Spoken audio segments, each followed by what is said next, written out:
Welcome to the Magician Mode All Bosses tutorial video. We're just going to be running through the category. It's pretty fun. It's really straightforward. Well, I say it's straightforward, but there's a lot to really think about and to learn. It's pretty glitchy, so it's really fun and interesting to watch. But yeah, you just want to start off by putting in the Fireball code after you've beaten the game one time, and that gives you the Magician Mode. And you'll have all of the cards, 4 times the MP, 4 times the intelligence, so your magic stat is extremely high. But you'll only have half the strength, half the HP, and half the defense. But you're pretty overpowered anyway, so it's no big deal.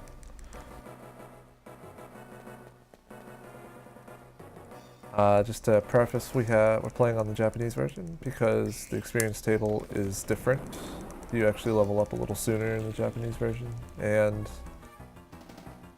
the text is a little faster. So you save it hasn't actually been timed, I just guesstimate it's like 45 seconds throughout the whole run in text alone. Yeah, to start, you're just gonna fall down this area like you do always. And then you're gonna come in here. You'll do 3 slides going towards the skeleton. And then you're gonna switch to Pluto and Unicorn for invincibility. And you're just gonna slide on through. For some reason, the emulator lags a lot, so I'm not really sure about the slide timing. I'm just gonna be mashing for now.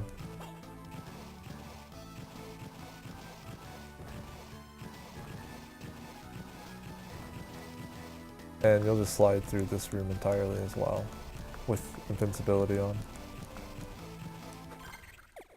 And then you'll switch to Pluto and Griffin. This is your double speed. Basically, this is what makes Magician Mode so much faster than Fighter. Well, one reason. On the ground, you move at twice the speed, but in the air, you move at regular speed. So even though you move faster on the ground, once you jump or once you fall off of a ledge, you start moving regularly. So you'll get the dash boots here. You double tap for dashing. And this is very fast. This run is really hard because the routing requires you to take a lot of damage. You'll take damage till the very threshold of your HP most of the time. But you know, if at any point you feel uncomfortable because of the speed of it, you can just switch back to Pluto and Unicorn and go invincible. Just to let you know. But we'll just be dashing through here. In this next room, we're going to take hits from these skeletons, but you want to jump over the ones on the mounds here. That way you only take a few hits in that room. If you want, there's a save point here. You don't have to come here, but for safety, if you want to, you can come to the save point. And then you can just continue to climb. I'm still going to be taking the damage that you normally would, even if you never touch that save point, so it's all the same. Because there's a save point right here before Cerberus. Got hit there. So if that happens, you want to jump over that spear, and then you tap this save point as well. We'll be going down, heading to Cerberus.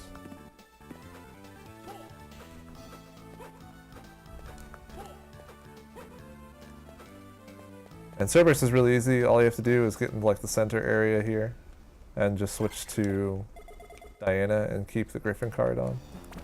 And just do that, and it's dead. I'm gonna go back to double speed. Pretty much every time you're done fighting something, you go back to double speed. And we'll collect these hearts here for the stopwatch later on. We'll be getting the stopwatch sub-weapon. And from here we'll get the double jump, and this is where the game starts to get a lot more interesting. And we'll soon be exploring the first glitch, and it's pretty impressive. But from here we'll just be going, the normal way out of here. Just gonna go through these mummies. And there's a secret wall here. We actually go through here to get the HP max, to both recover our HP, and it gives you 10 more maximum HP for the future. If you really want to, you can come down to this save point down here, and tap it or save here.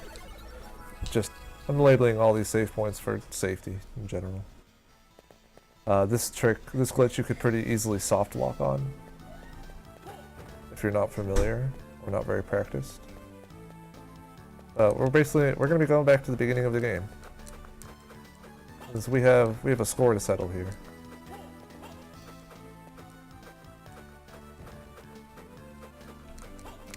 So what you want to do is you want to get on this top platform here, and you want to switch to Apollo and Cockatrice. Now these spells are unique. They're very much like summoning spells. You do a quarter circle input or half circle input and attack, and it summons something. In this case, it's some comets. Now there's an interesting quirk about this, transitioning into the next room. If you do this summon and go to the next room on the same frame, you'll do a zip, or a warp, that we like to call, and you'll land on the ceiling of this room here. So you're out of bounds here, but since you saw earlier that when we use the summon, it kind of brought us down, we can use this to our advantage and actually go into rooms that are locked or that we normally can't go into. Just keep in mind that this trick is, it's pretty precise.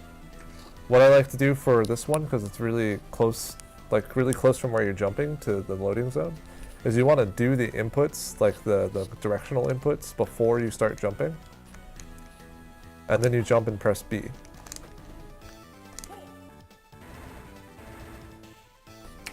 It'll take some practice, but you can practice in other places too, to where it's closer to the apex of your jump.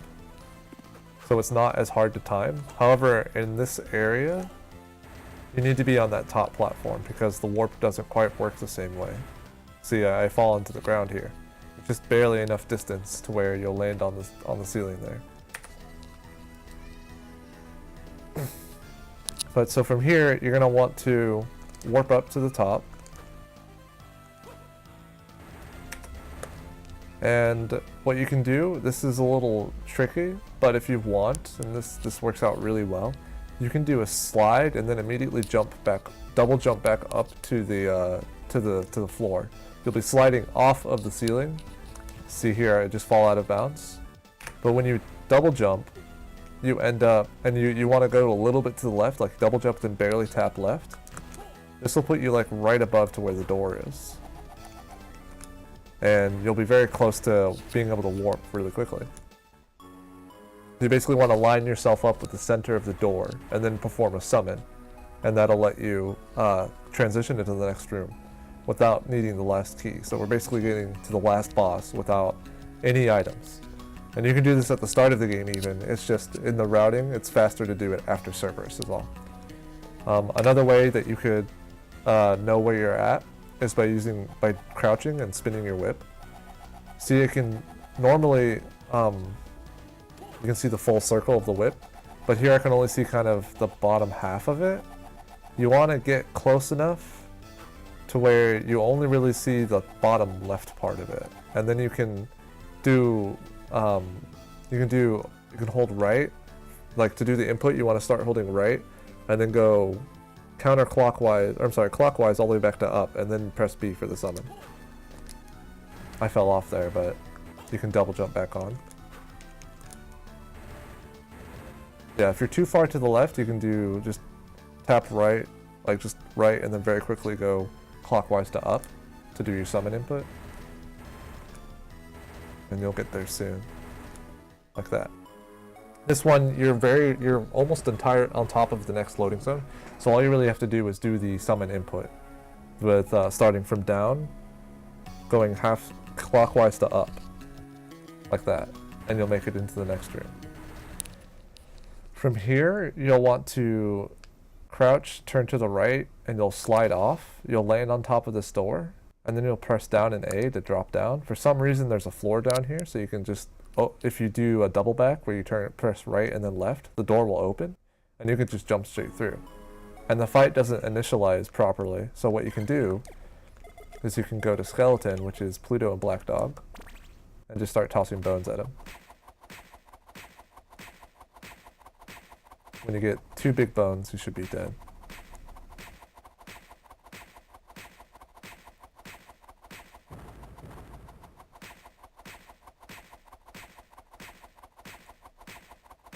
Yeah, so Dracula's just here for us to wail on him. Important thing to note about the skeleton is that a big bone is a 1 in 10 chance. And we do this now so that we can get a really high level. We end up being level 25, 26. I think we're 26. This increases our defense and HP a lot so that we can take more damage. So we can really run through a lot of areas more quickly. And it sets up for the end of the game as well, so that we can just come straight through here. And yeah, we'll be using the skeleton a few places in the run, but the skeleton's really dangerous because everything will one-shot you. Doesn't matter if it's a regular skeleton or Dracula himself. You will die in one hit with the skeleton activated. So in this tutorial, I'll be sticking to less skeleton-heavy strategies. After Dracula is dead, we'll be switching back to Pluto and Griffin for our movement, and you just kind of want to line up here for the cutscene.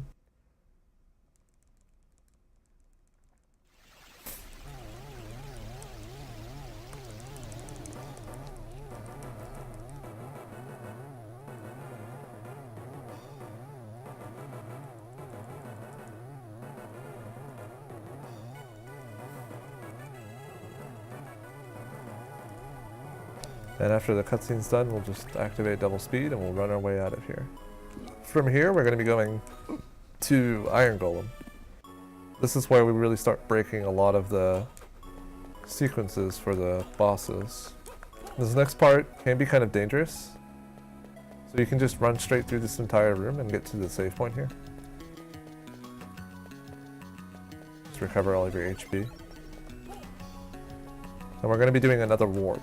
Warps are integral to this run. We're going to be using them to go very many places. So you want to switch back to Apollo and Cockatrice. And this will give us a back entrance into the machine tower, so we don't have to go all the way up and all the way through all of that nonsense with all the Medusa heads and stuff like that.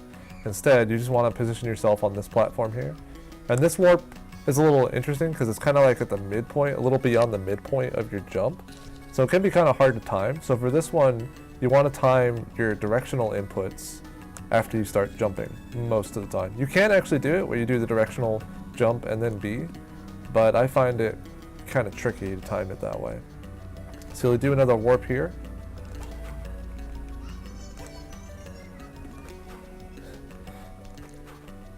They're kind of hard for me on the emulator.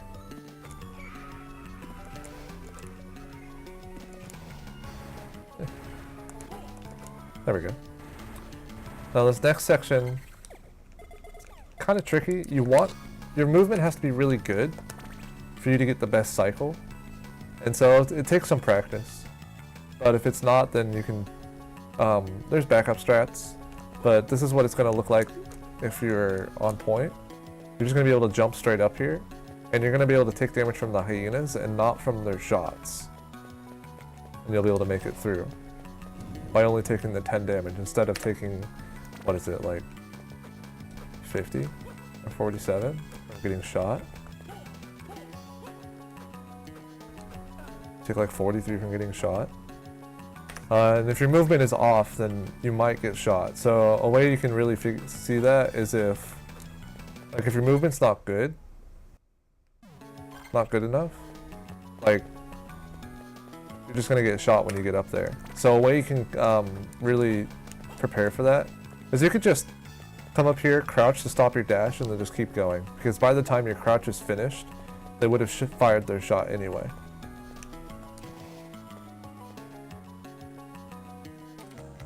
I'll go into slow motion, kind of demonstrate that, because it is a really fast sequence, so it can be really hard to see at first. See how he starts blinking? That means he's about to fire. So there's really a small window where you can run past it, run into it, and not take the full like 43 damage. And again, if you really wanted to, if you wanted to avoid all of the damage, you could just switch back to Pluto and Unicorn. Because that room can be tricky if you're not practiced in it. But we're in the machine tower. We're at the very end of it, really. So from here, we're just going to go straight to the save point, the boss. Want to jump over these earth armors. And you can tap the save point here or do it after, it doesn't really matter. But you want to make sure that you tap that save point before you leave the machine tower.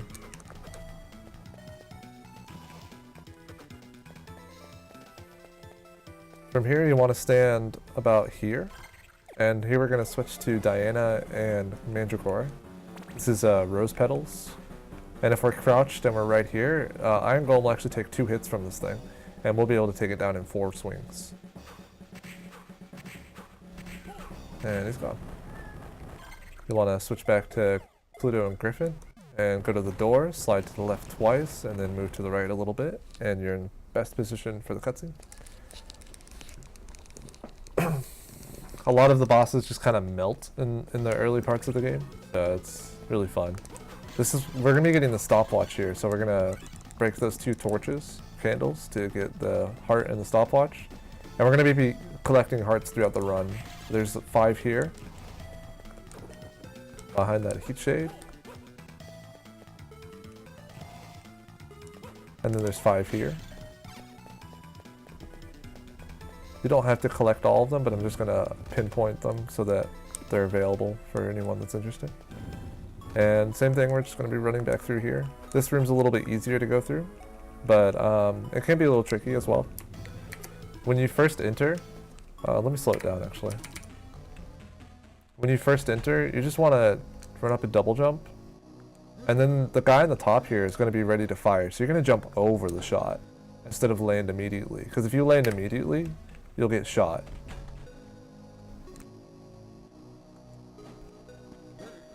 Like that. So you want to jump over him, over the shot. You want to overshoot your jump. So you jump over the shot, and then you want to jump over this one and run all the way through.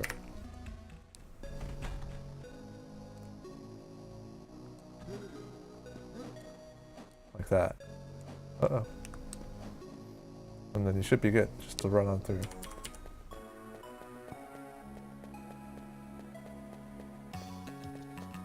Alright, and then this next part has, you want to go to the right, or, wow, my bad. So you want to go right, left, back and forth, right. From here, you're going to go, we're going to be going to the Necromancer. We're going to avoid this save point for now, because there's not really anything that's threatening to us.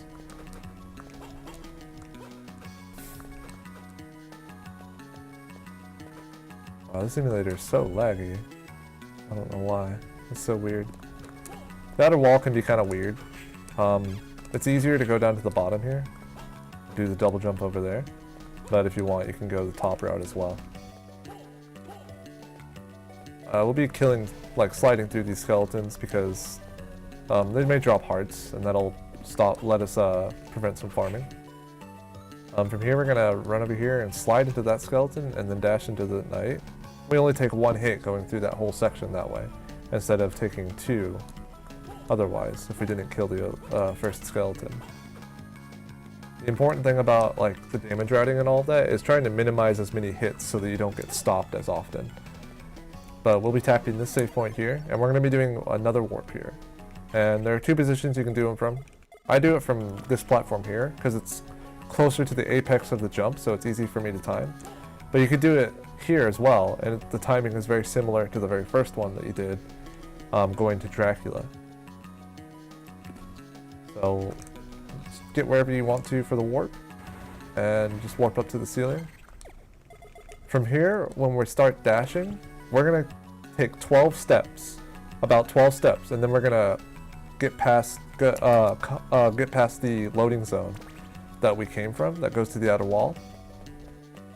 See the loading zone here? If we don't jump over this, we actually fall straight through it, and we're back in bounds. But what we want to do is we want to jump over it, like that. And this allows us to enter the Necromancer area from the back entrance, kind of like we did with the machine tower. So from here, once you get kind of close, it's 4 steps after jumping over.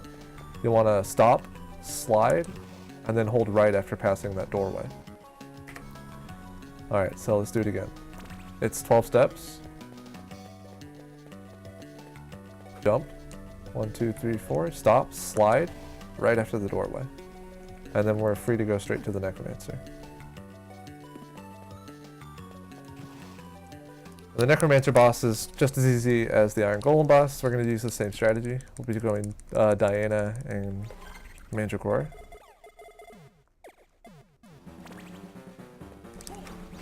Want to try and get double hit. It's kind of hard to position the double hit, but you want to jump a little bit and it should work. It's possible to get a double hit on the skeleton as well, but it's really hard. And yeah, that's Necromancer. Pretty easy, right? The next section coming up is the Eternal Corridor, and this section can be really tough. So I'll do my best to explain it. We're going to drop all the way down and go through this way. Don't worry about the hits, you can tank them.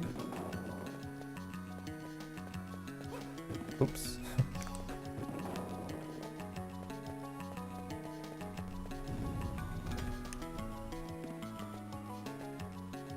Be dropping down here. I want to kill this thing because it could drop a heart. And there's 5 hearts in this torch here.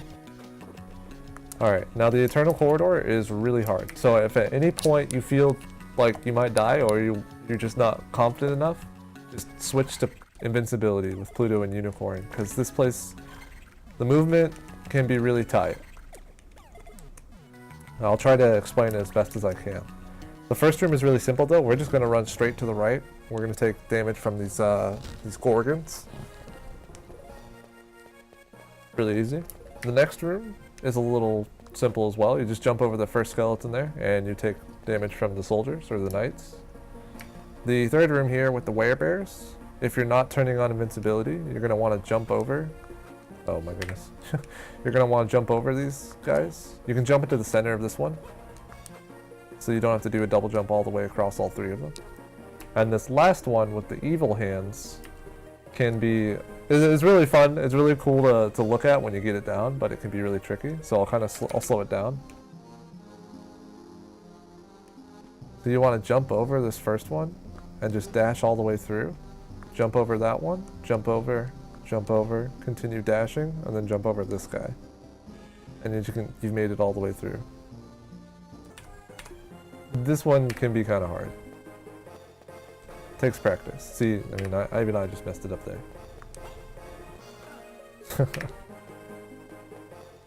Thankfully you don't die if you get hit by one of the hands, but it can be a problem.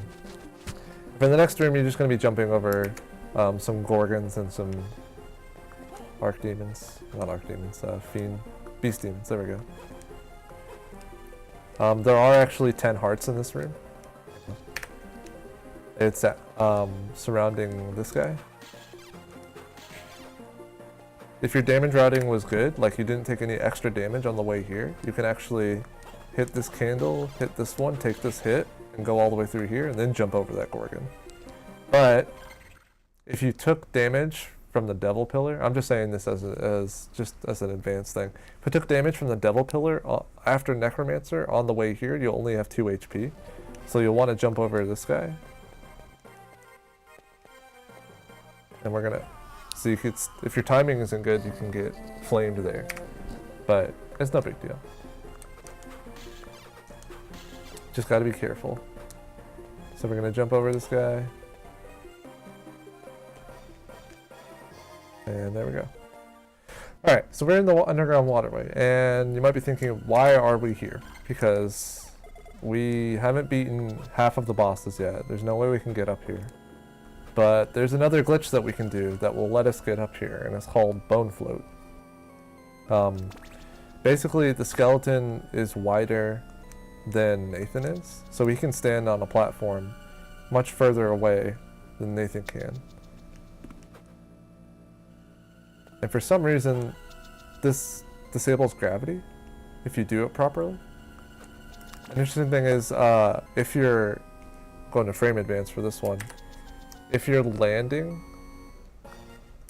and you throw a bone while going in left or right, you'll slide. Oh, it was late or something. Not sure. You'll slide off of the platform, or you'll just slide like that. And you float in the air like that.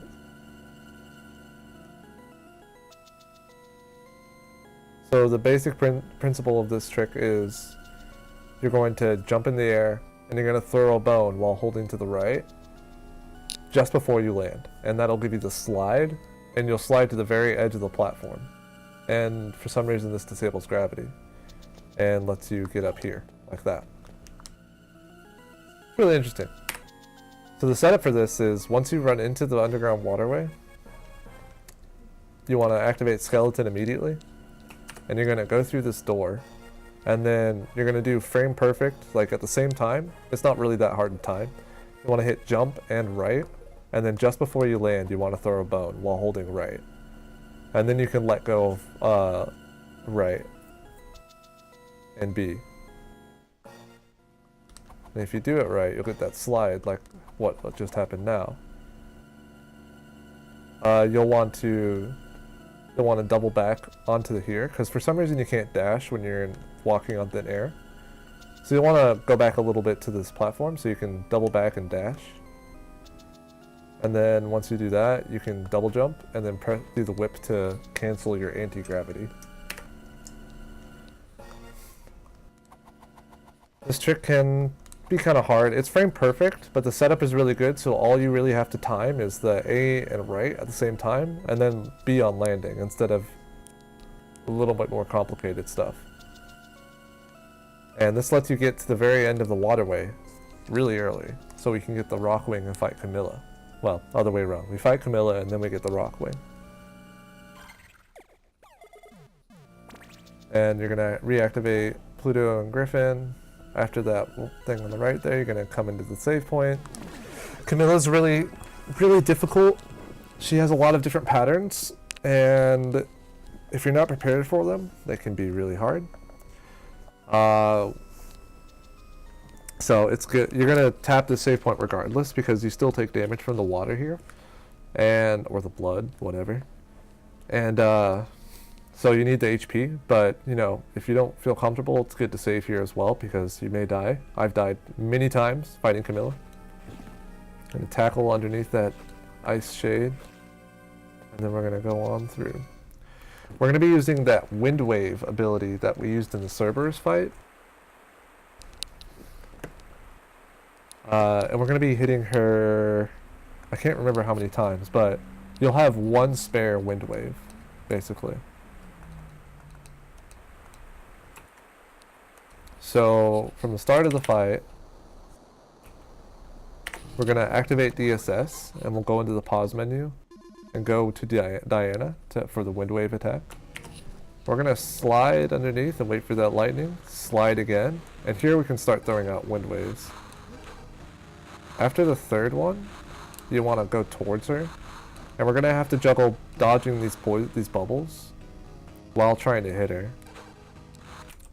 Now, there are 3 different things that she can do when she gets to the left side. The one that we have here, she can just continue flying back to the other side. She can shoot a laser from her mouth. And the other one is she'll kind of dive towards the center, and then she'll start throwing out wind waves of her own or whatever. And all 3 of those are very different. You'll have to really learn the patterns. I'll try to demonstrate them here if I can. But it's just kind of something you'll have to practice. But yeah, from here, if she goes to starts flying to the right, you want to go to the platform here. You can do it like that.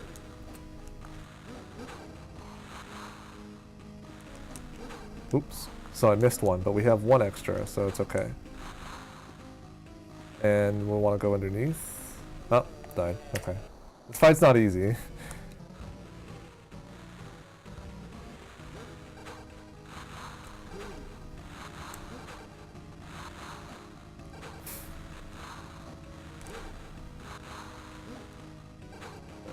Oh, I was too close. It's important that you stay a little away from the max length of your whip, because if you're too close, you only do 9 damage like that instead of the full 2 hits of 130 something.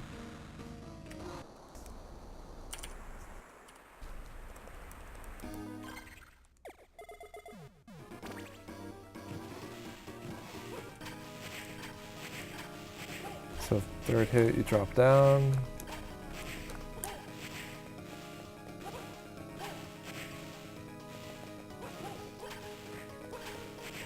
if you're careful enough, you can use the whip itself to destroy the poison bubbles, but your positioning and everything have to be really good for that as well. If I can, I'll see if I can advance the RNG or whatever so that we get a different pattern. Let's see how that works. If not, then maybe I'll just do a separate video for this fight in general.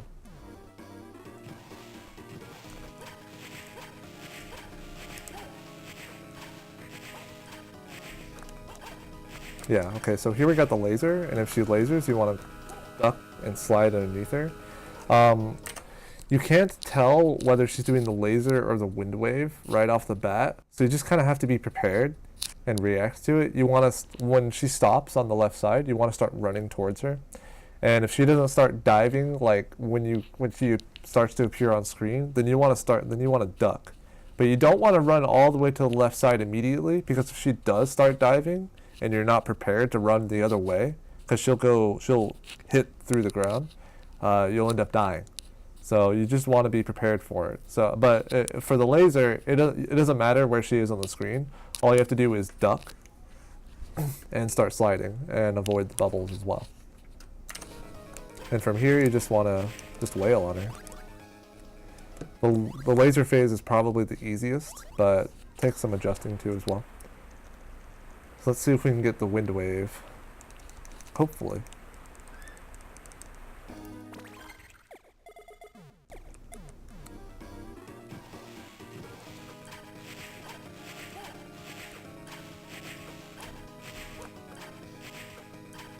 No, not this time. That's alright. Wind wave is the fastest, but can be hard to adjust to, is all. But once you see it, it's pretty easy to understand. But after the fight's done, you just want to switch back to Pluto and Griffin and kind of line up over here for the cutscene.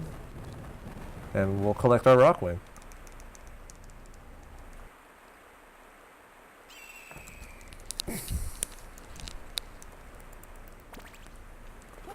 And that's most of the hard stuff. I mean, the next sections of the run aren't that difficult. And you've also learned the majority of the glitches that you'll need to know. There's no new glitches to learn. Okay, so after the Camilla fight, you're gonna come here to the save point.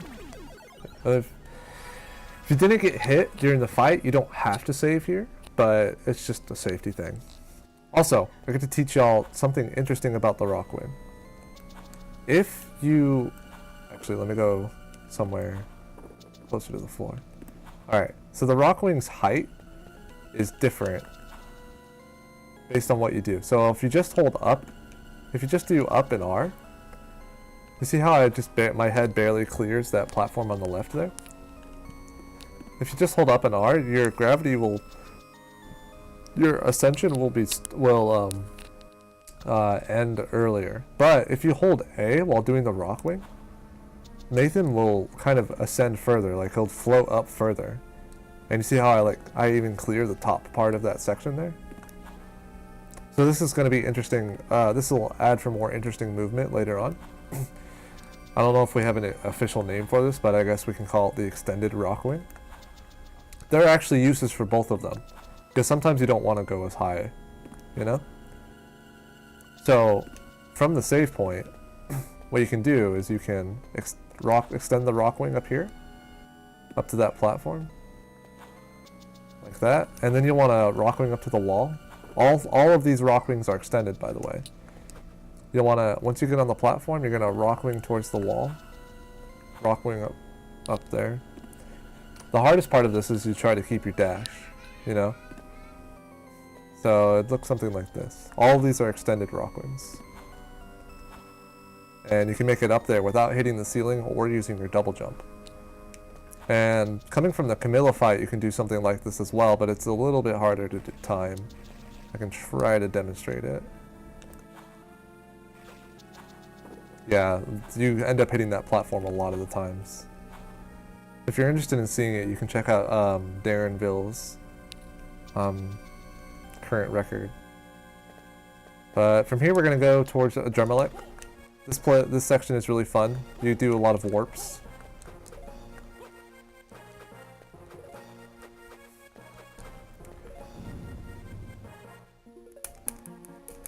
because this place is very vertical. Alright, so once we get past those knights, you're going to switch to Apollo and Coctorus. And this part here is really interesting because the next room, its loading zone is pretty much directly above where we're entering from here.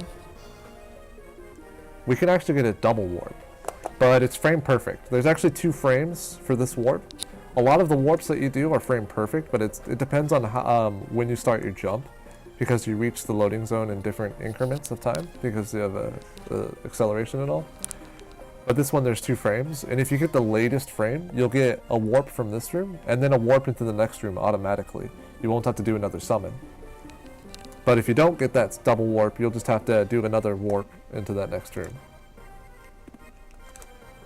This one's a double. Yeah, see how you just warped immediately? Try to do a non-double. Okay, I don't think this one is. Yeah, so you just kind of fall down. All you have to do is just do a warp in here. But if you miss the double, there are these bloody swords that will kind of annoy you. So if you don't manage to get the warp within like 2 tries, you'll just want to reload the room and come and try again. But from here, we're going to do it. We're going to go up here. We're going to use our newly found Rockwing to get up here really fast. You can do an extended Rockwing. Do a jump up here and extend it to make it through to that room. And this unloads the Thunder Demons so that they're not bugging you. And then you just do another warp up here. And from here we'll switch to double speed, Pluto and Griffin. And we're going to just fall off to the side here and hold right to go into the doorway. We're going to avoid this marionette and we'll run through these ones. And we're going to try to avoid all of the other marionettes because we do not want to extend our curse. Curse lasts for 30 seconds. And we want it to end right as we start the Adremelech fight, which is right here. Adremelech is a big pushover as well. We're going to use the Wind Wave again. And it should go down very fast. So you just switch to Diana and Griffin. 2, 3, 4, 5, 6, 7. And he's dead. And we'll just go back to double speed.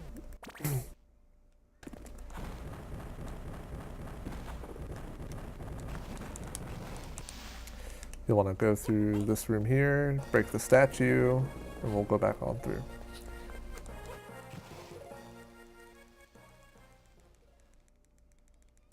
Yeah, so Adremelech was really, really easy. I really like this section of the run after Camilla, because the warps are fun. They're kind of hard though, because they vary in like height, so the requires a lot from your timing. But anyway, we're going to run on through. We're going to avoid this Panther. Jump over this marionette, and we're going to take a lot of damage coming through here. We'll take damage from all the marionettes because we don't have to worry about being cursed.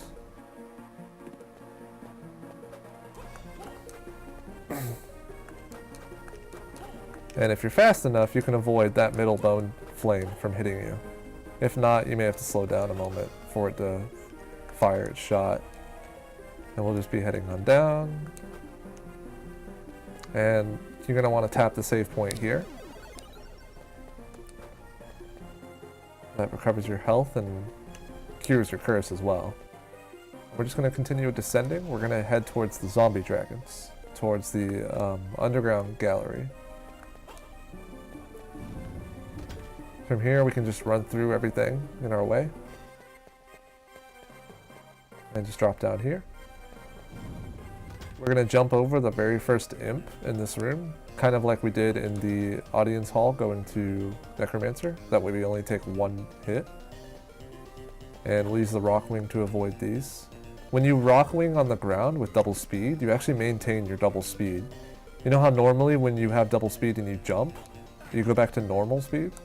But when you use the Rockwing, for some reason, it maintains that double speed until the Rockwing finishes or you hit a ceiling. So from here we're going to go to the save point. This section is very hard to do very fast, so it takes a lot of practice. If you're new to the game, I would honestly just advise going to invincibility because it can be a lot to practice. But this section of the game is a big reason why you pick up the stopwatch, we'll be using it to avoid a lot of the monsters so that we can not switch cards. Because switching cards really eats up a lot of time. And we'd like to avoid that. But this part is dangerous, so if you want, you can save here.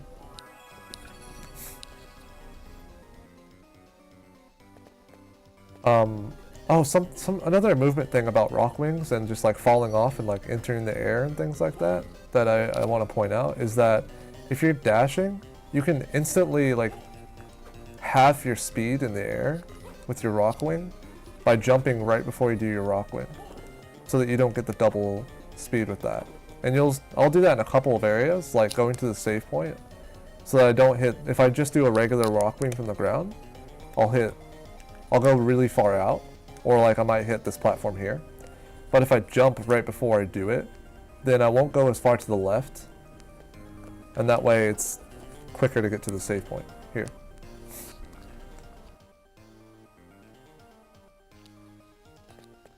But anyway, we're gonna go on through. I'm just gonna run through these with invincibility first, and then I'll go through the harder strats, just so you can kind of see what they look like.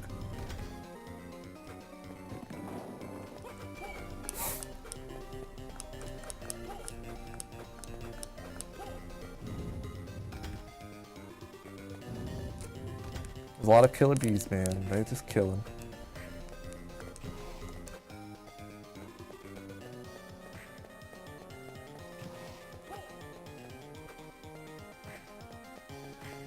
So, pretty simple with invincibility. You just run straight through.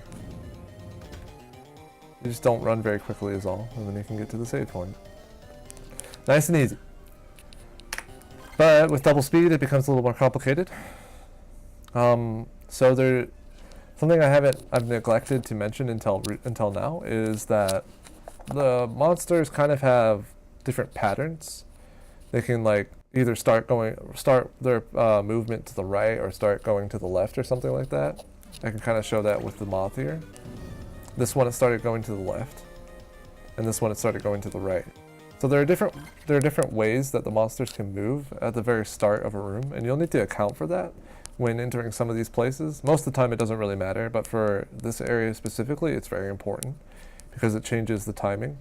For this room, we actually don't throw a stopwatch. You can get through this room very quickly without needing to use one.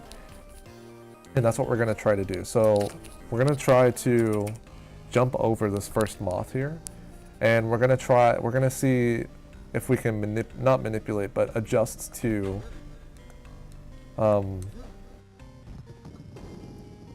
what's going to happen. So what I mean by that is, you see how the moths drop their poison dust? See there, I can just run straight through that mantis because it dropped the dust right before I ran to it. Otherwise, you need to run in front of it, wait until it starts to attack, and then slide into it. Otherwise, you run into it and you get knocked back. So again, starts from the right. If it starts going to the right, you want to delay your jump a little bit. But if it starts to the left, you have to jump a lot sooner. And similarly, the moths in the whole room have different RNG as well.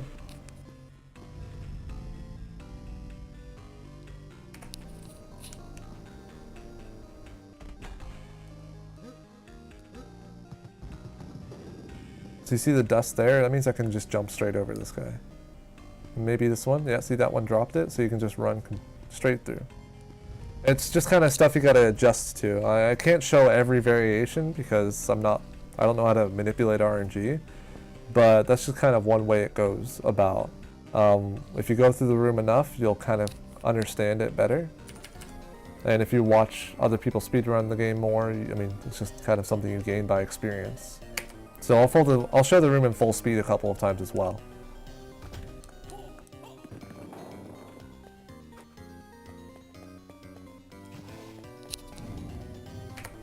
That's one way it can go, and then like this as well.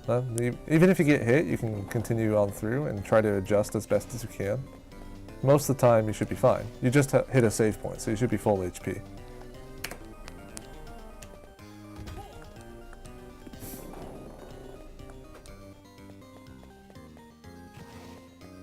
There's that.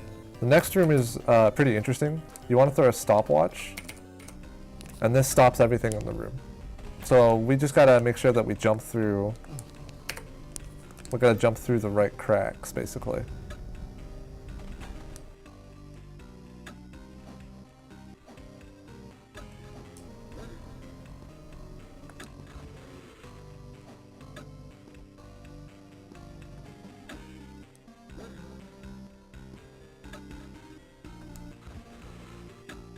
Yeah, so this room is entirely fixed. It won't change, regardless of how you enter or the RNG or things like that. It'll always be the same.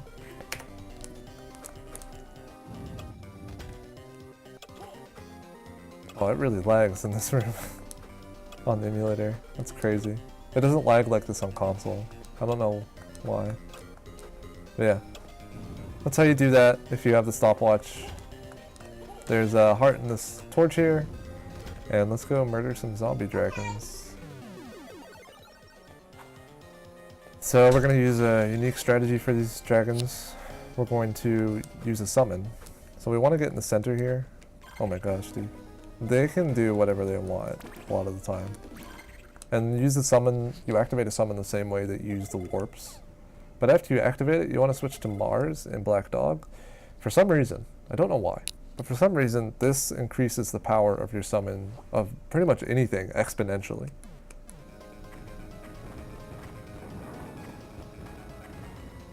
So we're doing 86 with the big stones, and you know, they die really quickly. So it usually takes 2 summons, so after the first one you just switch back to Uranus and Cockatrice, and then summon another one. And go back to Mars and Black Dog, and it should go down pretty quickly.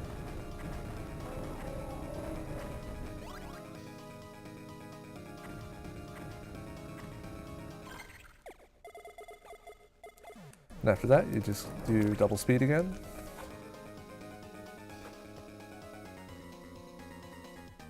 There are hearts in this room. If for some reason, so something that I haven't encountered while doing this tutorial is that while you're doing your warps, you may make a mistake and accidentally throw a stopwatch because the inputs are very similar, because you do end up on up and B.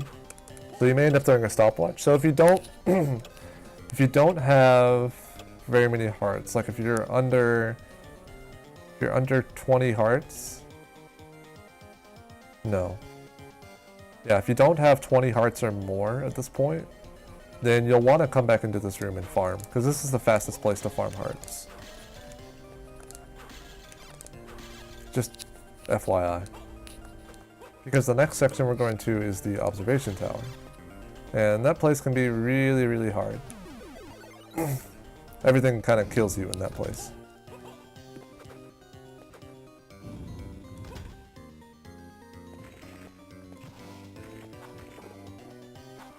But it's pretty simple getting out of here. You have the rock wing, so you're able to move very quickly. Coming up here, we're just gonna take some damage.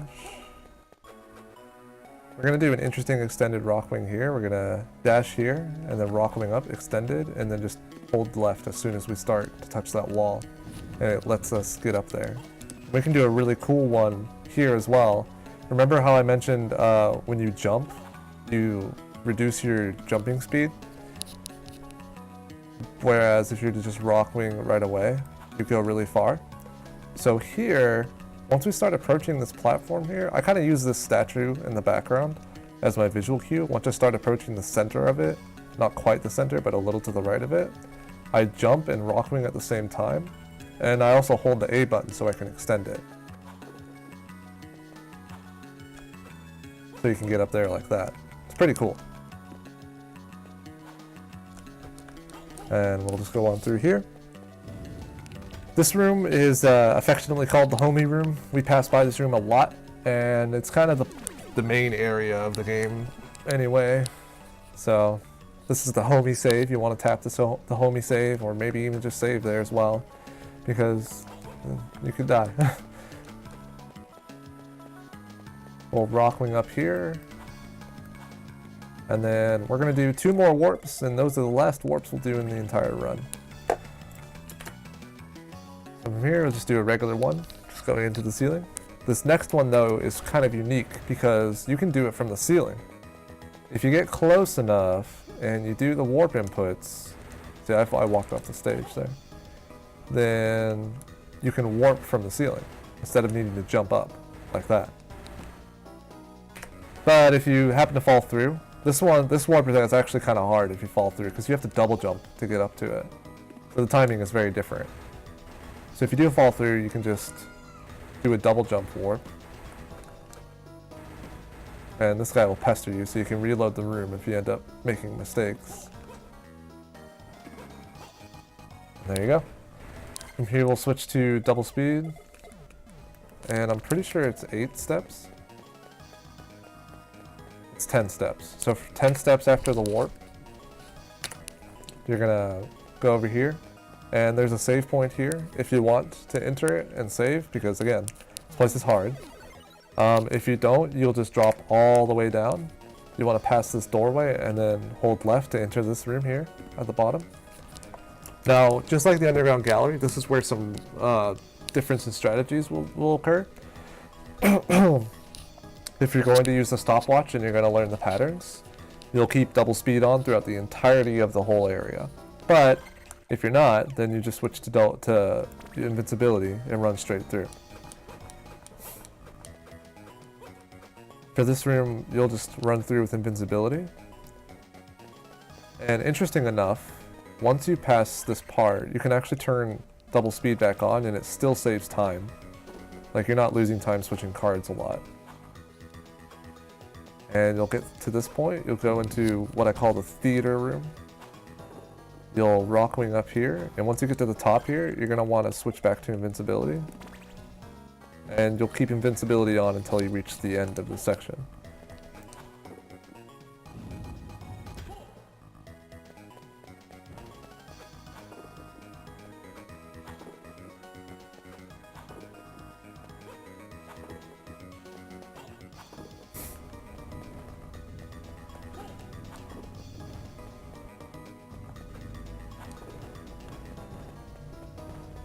And here we are. Now, when you reach, I'll say that for later, but yeah, that's how you do it with invincibility. Without it, it's a little more complicated, and by a little, I mean a lot more complicated. The Dullahan, these horses, this room is very, very hard, and takes practice, because it's really easy to die in this room. You move so fast, and they move fast, and they have really tall swords and all. So what we're going to do, we're actually going to take this first hit. We're just going to run straight through. And then we'll jump over here. And as we're approaching this torch here, we're going to get between this torch and the next torch. And then we're going to start jumping over the two Dullahans that are going to approach us. Like that.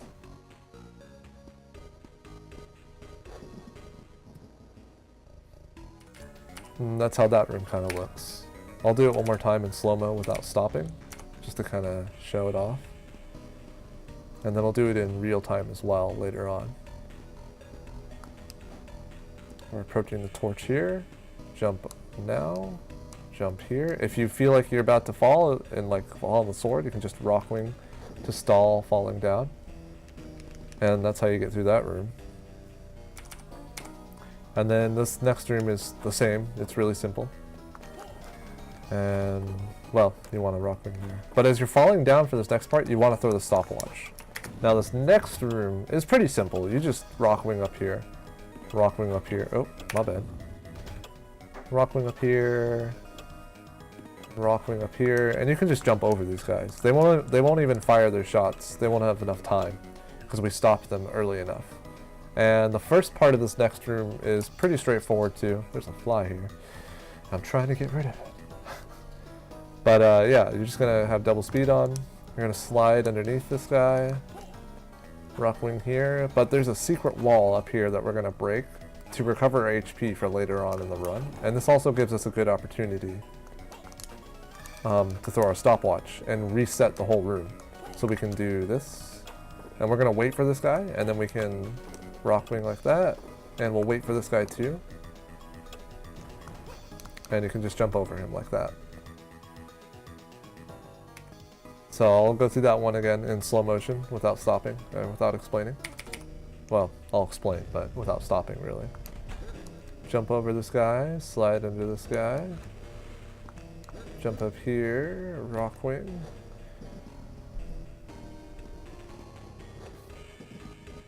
And we'll just Rockwing up here too.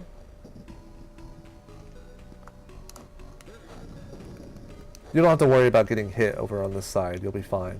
And then you get the HP. Jump, oh, don't die.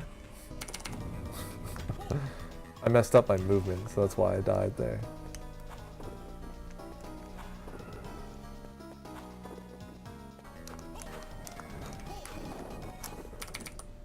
Alright. So from here, we're gonna jump over this guy, throw the stopwatch. Jump over these two. Rockwing as we fall off. Wait a moment when we land, because you don't know if he's going to be pointing up, and if he does, you want to wait. Then you want to jump over these guys. Rockwing over. Rockwing up. Wait to see if this guy's shooting at you, or if he's pointing up, and then you just jump over him. And you made it. Now I gotta go all the way back, because I... Wait, no, I saved, didn't I? Let me do that. Just reload the save so I can show it all. Alright, so this is what it all looks like. Okay, we're just going to do the whole section. No big deal. This is what the observation looks like in real time.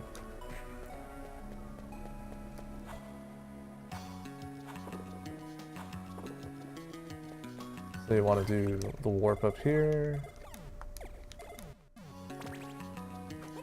Oh, see, there's throwing a stopwatch on accident, like I mentioned earlier. It happens, and it'll happen more than you think sometimes. But in this case, it's kind of nice, because nothing chases after you.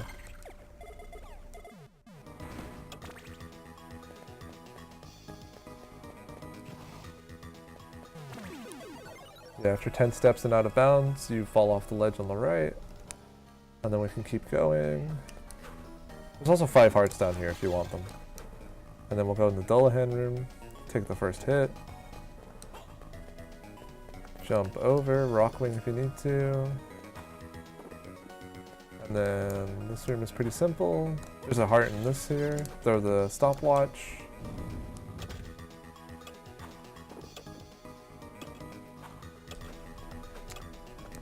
And then there you go. Really easy, just jump over them.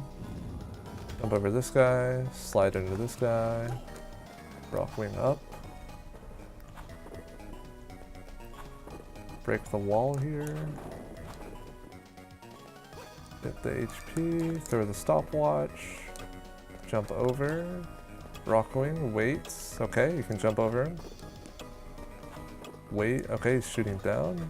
You're good. The only thing to really note for that last guy is if he's aiming up, you're gonna have to wait. You can jump over him, but it's extremely risky. Devil Towers are the ones in this area, and Evil Pillars are in the earlier areas of the game. Now the Hue fight is kind of hard as well. It's really as hard as you make it out to be, because we're gonna use Skeleton. That's the best way to do it. And using Skeleton here is kind of risky, because you die really easy, but he's also kind of a dumb boss, and isn't very hard.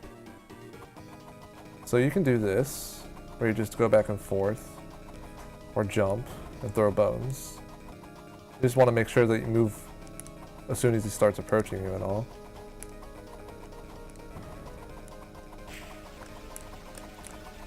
It's just the risk of using Skeleton and dying in one hit that can be kind of scary at times.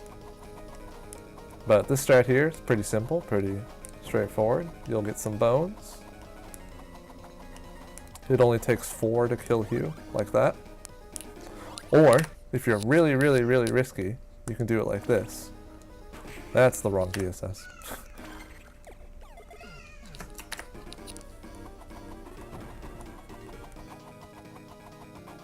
You're able to throw more bones this way and maximize the RNG.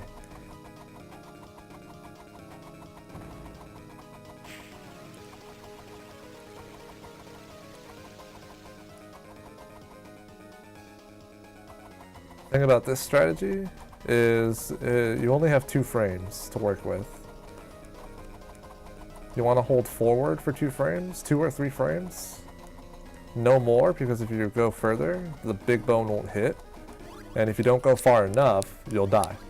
So that's kind of hard, but I would just suggest doing the jumping and the bones if you're starting out.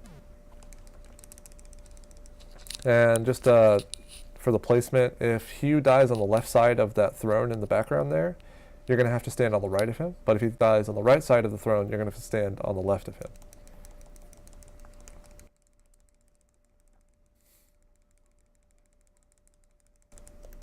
And I'm just going to activate double speed, collect the last key because it saves a little bit of time. Don't have to switch cards. Now here, you want to have 40 hearts leaving this place. And there are two big hearts in this torches here. So if you need them, farm them. We're about to use 1 stopwatch in this as we're exiting. This part again, if you're not really comfortable, you just go, because you could die really easily, you could just use invincibility. And just run through everything.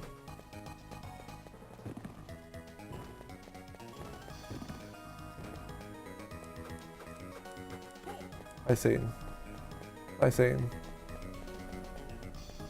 And just come down here to the warp. And yeah. But if you're using double speed, it's a little more complicated, as you should understand by now. You're going to want to toss the stopwatch. And jump over these guys. And you just jump over the devil as well. Not very complicated, but it is harder. And takes practice. You can jump earlier too. I tend to jump in between them because swag.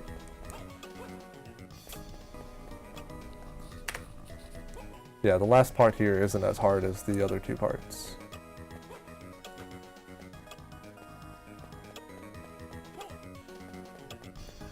And from here we're going to be going to the underground warehouse. We'll go and fight death. We just do 1 warp and we're back in the audience hall. And we'll be going straight through.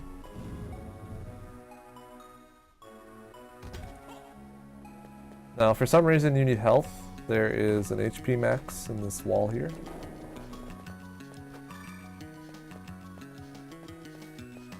The lag is crazy.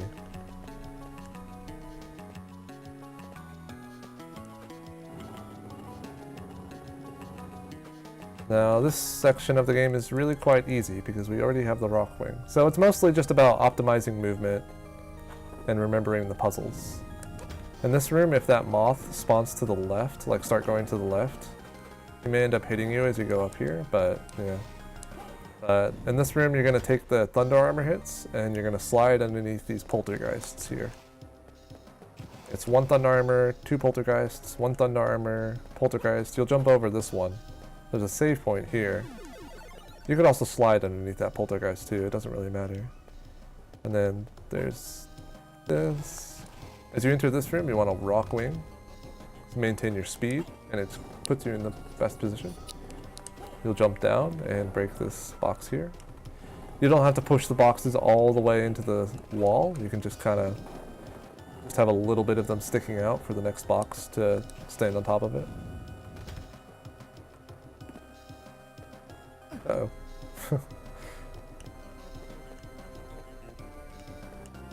Now this next room, so something interesting about the rock wing, after breaking something you can hold up and then rock wing and you maintain your dash speed. So you don't have to, like, let's just say I'm just walking and then I hold up and I fall really slowly this way and I have to dash again when I hit the ground.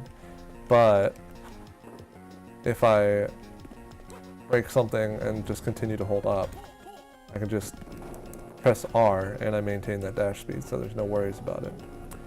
You want to do this one first, and then do the bottom one, and this one here. Now before you enter the next room, you want to throw the stopwatch, because the next room has succubi, and this stops them in place, and they can be really painful. They can just fly straight into you and kill you. Now this room, now it's going to lag a lot in the emulator, and it lags normally as well, like on console and things like that as well. but we're gonna do something that seems really off, but it helps reduce enough of the lag that it actually saves like, I think it's like 6 seconds. It's really crazy. We're gonna be breaking some of these blocks here. There's a lot of blocks in this room. And the room also changes. There are more monsters. There's succubus that spawn here as well after you finish the puzzle. But anyway, so as we enter, we're gonna Rockwing up. We're gonna turn around and break these 2 blocks. Break this one here. And then we're gonna drop down and put this block into position. Which the lineup is this kind of line on the wall you see in the background. You want to line the edge of the box with that spot there. And then you can just go up here, push this one down, and then push it over, and you can slide on through. So let me show you what it looks like without doing that. It is so laggy. Just to kind of emphasize the importance of it. Oh wait, we don't go up here if we're not breaking those blocks early. My bad. So you just run down here.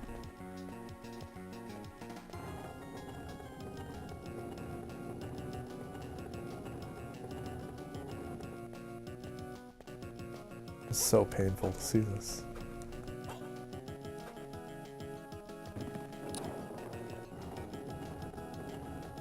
So yeah, breaking those blocks actually saves a lot of time. It's kind of surprising, but it does. This next room, you have poltergeists and forest armors. And there's a save room here. And death is an interesting boss. The strategy you use for it is interesting. There are 2 different ways you can fight the boss. The really simple one is you're going to use Cockatrice again. So we're going to lure him over here. Then we're going to run to the other side. So the right side of the screen kind of almost covers him up, because Cockatrice does more damage that way. We're going to switch to Mars and Unicorn. Kind of similar in the Zombie Dragons fight, but for some reason Unicorn gives it the light element, the holy element, which Death is weak to because he's Dark type.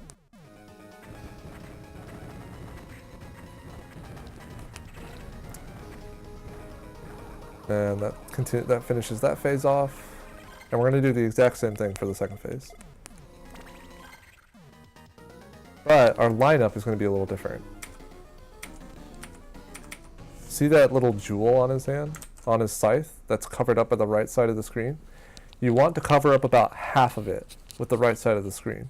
And then when he becomes vulnerable, you start the summon. And this will somehow line him up so that he takes a lot of damage very quickly. And you want to do Mars and Unicorn again as well.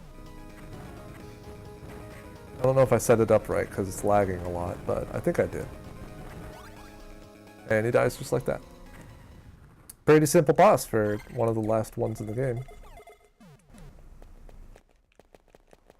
All that's left now is Dracula. And Dracula is the cream of the crop as far as bosses go. There's a lot to understand about this fight. We're just gonna drop on through here. If you have health, you can just take these hits, no big deal. Alright, let's see if we can beat Darren. No, I already messed up. Well, I was almost Darren. Yeah, you're just Rockwing up here. And I'm just going to go to the save point because, you know, if you're new, you might as well. And no shame if you're not comfortable with the fight. So Dracula, his second form is really interesting. He has 2 phases. The first one is kind of stationary. He uses 3 different attacks. He uses meteors, poison bubbles, and lasers. They can come in any 3 variations. They can come in any variation of the 3, where it's like lasers, bubbles, meteors, lasers, bubbles, things like that. We want lasers first if we can, but first I get to show you how to manipulate his position. Dracula spawns in accordance to where you are on the screen. So at the start, we want to go to the bottom center here. and that puts him in the bottom center. So we can get on this platform. And this platform lets you avoid the lasers and lets you throw more bones during the poison bubbles. So let's get started. Alright, so we got lasers, and we got a big bone. So we're basically just going to be throwing bones. We want 3 big bones, and then we're going to switch up our strategy. There we go. I'm going to go into the next phase. Between the phases, when he starts turning black, you want to go back in the center. And let's see here. Okay, poison bubbles. So, after the 3rd big bone, we're going to start throwing a bone. And then right after we press B, we're going to go in our DSS and switch our card off of Black Dog into Unicorn. What this does is this neutralizes the element of the attack that we're doing. Normally, bones are dark type, and so is Dracula. So they clash, and the bones only do half the damage. But if we cause the element to be neutral, not dark type, he'll take twice as much damage. So normally the bones do 450 damage, and we threw 3 of them. Oh, you know, I just realized I forgot something as far as like safety. I forgot about the Thunderbird stuff.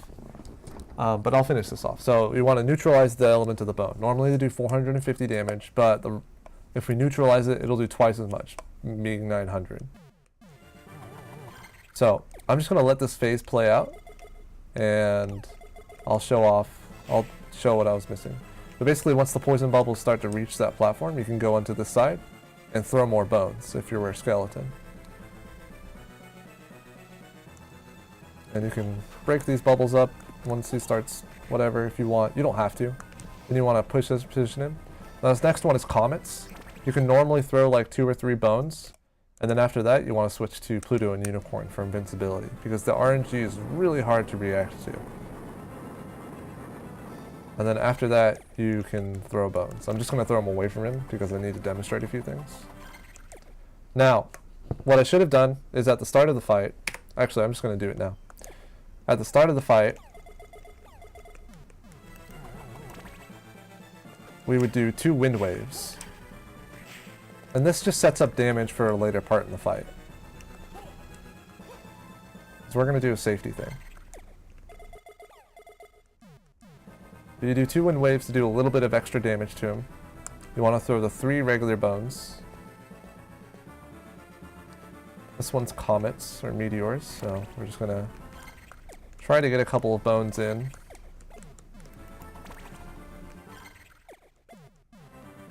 Alright, we got him. So, he's gonna go into his second phase now. Starts off these charges. He's gonna do between 2 and 4 of them. And then he'll reveal his eye again. Once he reveals his eye, he's vulnerable again, and I'll walk through the next section. Alright, so he's vulnerable now. So what we're going to do is we're going to do another summon. We're going to do Thunderbird, and we're going to power it up as well. So we're going to start it up, run to this side of the platform, summon it, go to Mars and Unicorn. If everything goes right, you'll be able to kill him in this phase without needing to use another summon. So once that one is done, you want to set up another one. Mars and Unicorn.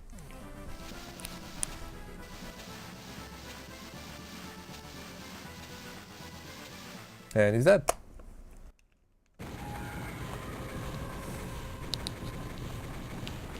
That fight actually went really well. So I'm gonna restart it because kind of had some mix-ups with the explanation. I'm just gonna show it again just to completely, solidify it.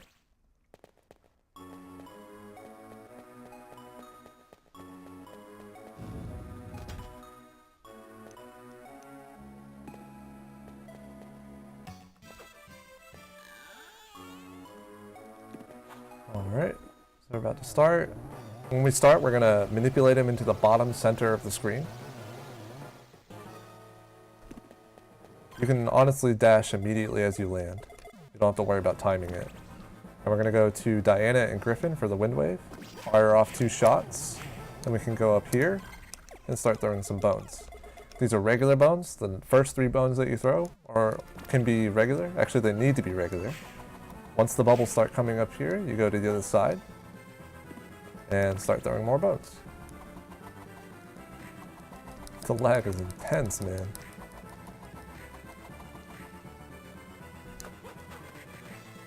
Bottom center to manipulate him, and I died. Just something you have to be careful with. This entire fight is very dangerous.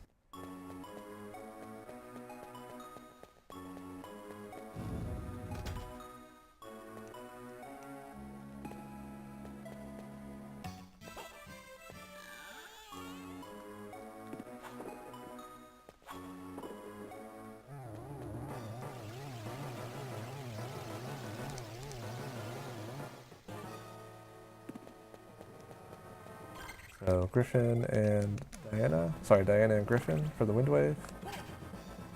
We got lasers. That's really good. So we'll just be able to throw a lot of bones. 1.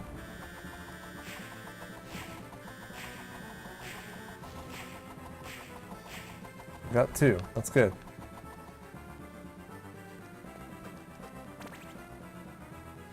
There's another one. So from, alright, meteors. So we're gonna throw this last bone, and then we're gonna do invincibility. Just wait it out.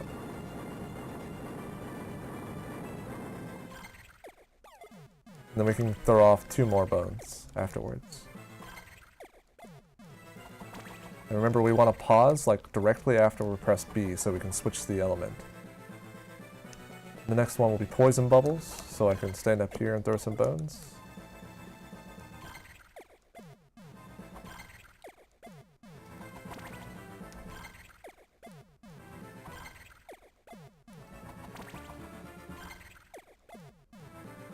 Alright, there's the last bone. So from here we can just activate invincibility and just wait it out. Keep in mind, these bones, the big bones are 1 in 10, so you may get them really quickly, you may not get them for a long time. Just kind of the nature of it. And that's why we use Thunderbird for this last phase to kind of reduce how much RNG you need for those bones. So you go to the edge of the platform and summon Thunderbird, Mars, and Unicorn to make it a holy element.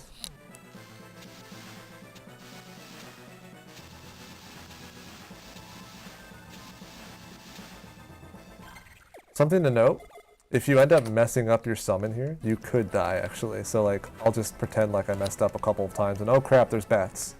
You know. The position and the timing is really important.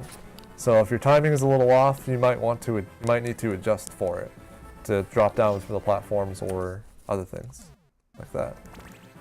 But if you're quick enough, you can just get off the next summon and not have to worry about it. It's also worth noting, while switching cards, like as you activate the DSS, you can actually buffer your summon. So you could actually be entirely invincible until the summon comes out if you're about to die. I don't know how perfect you need to be, but it's possible. I've done it a lot of times. Yeah, that's Dracula. The reason we do a couple of wind waves at the end, so I'm going to kind of explain the Dracula fight a little more in depth now. Dracula has 3,000 HP, and the phases are split up into 1,500 and 1,500 HP each. The wind waves do 49 damage, so that amounts to 98. Each of the regular big bones do 450, so throwing 3 of them, that's 1350 plus the 49 plus the 98.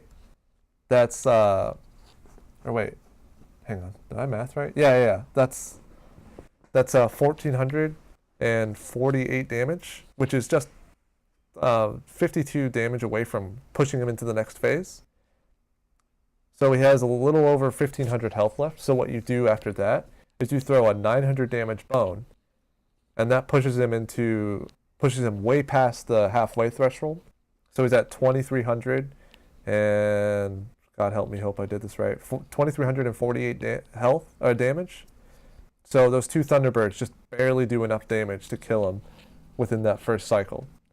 Now, if that cycle doesn't go through properly, you can just wait it out again, put on invincibility, and use Thunderbird again afterwards. And yeah, that's pretty much it. The speedrun is really fast and becomes faster and faster the more you want to push it, the more dangerous you want to get. This is more so for beginners, just kind of the beginner strats. I hope I explained the warps and things like that detailed enough. But most of all, you just got to be able to practice them. They're kind of precise. But yeah, I look forward to other people running this game. I look forward to seeing new faces. If you're interested in joining the Discord, I'll have that in the description below as well. I'll have the link for it in the description, I mean. And feel free to join and ask questions or anything. I'm in there a lot. Other people like Darrenville and Double and Red Wave. There's a lot of people that speedrun this game. Well, a handful of people that speedrun this game. We're all really willing to help people. So if you have any questions or want to hang out, just say hi. Feel free to join the Discord. And yeah, I'll just let the credits play out. And I'll see you next time.